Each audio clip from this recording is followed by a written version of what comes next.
Hi friends, आम आज बनेबा रसगोला। यहाँ ओडिशा और वेस्ट बेंगल गोटे पॉपुलर डेजर्ट। आपण मैंने ये रेसिपी को फॉलो करंतु तो फास्ट ट्राए रे एटा पूरा परफेक्ट बनिबो। सेथिपई मु एठी 1 लिटर क्षीर नेची। फास्ट आमे क्षीर को फुटेबा। आउ मु एठी विनेगर यूज करूची। आपण चाहिले लेंबू रस यूज करि परिबे, साइट्रिक एसिड भी यूज करि परिबे। क्षीर भी गरम हो गलानी।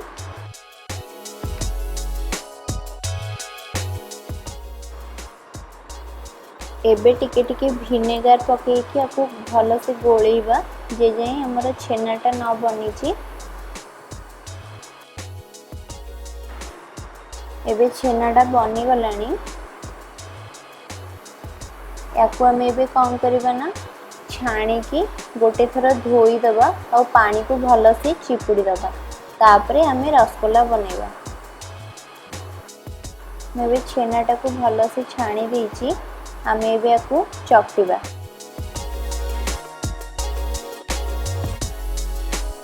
रसगोला बनया पई हेले हमको छेनाटा को बहुत भल से चकटिया पई पड़िबो। छेना को एमती नेड़ी साहाय्य रे चकटिबे।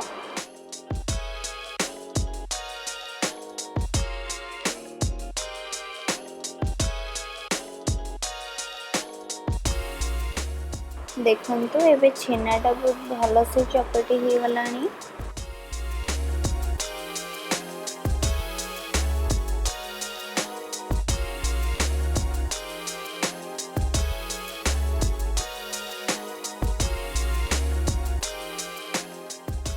एथिरे आमे एबे गोटे चम्मच कॉर्नफ्लोर पकेबा।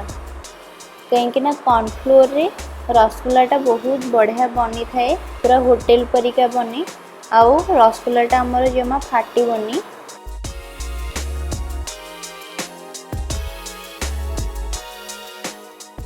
मैदा रे भी केते थर बनेची, किंतु मैदा रे एते ठीक से केबे हुएनी। कॉर्नफ्लोर रे हमर रसगोलाटा बहुत बढ़िया बने।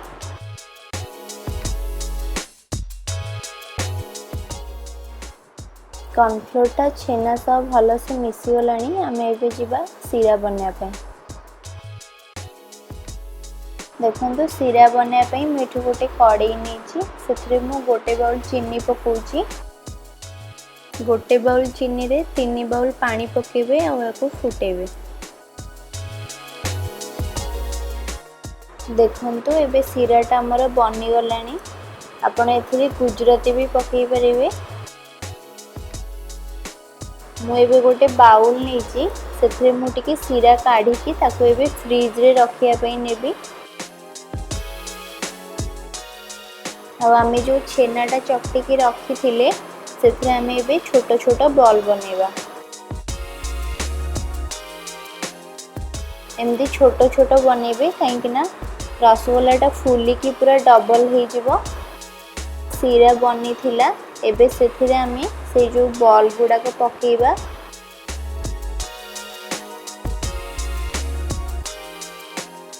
और याकू मीडियम फ्लेम रे 15 मिनिट पकेबे।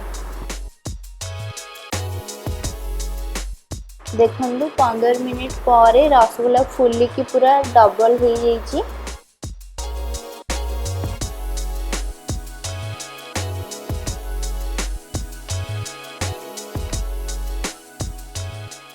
याकू धीरे धीरे टिके ओल्टे देबे कहीं ना आर साइडटा भी सीझिबो। आर साइडटा भी आमे 10 मिनिट पई सीरा रे फुटेबा।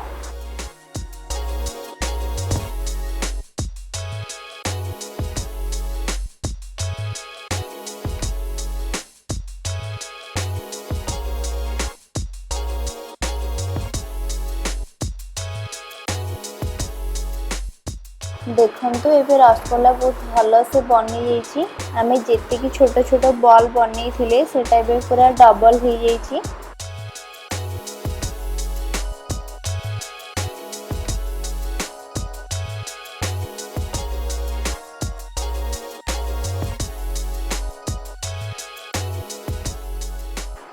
आम जो बाकी सीराटा फ्रिज रे रखी थिले से रसगोल्ला गुड़ाक पकेवा।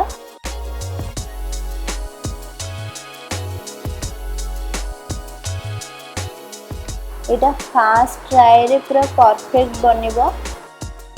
मुझे जमती कहली सेमती बनइबे। देखिए रसगोल्लाटा जमा भी फाटबनी, पूरा ठीक ठाक बनिबो। एबे मुझे टिके केसर पकाउची, बहुत कम, खाली गार्निशिंग पई पकाउची।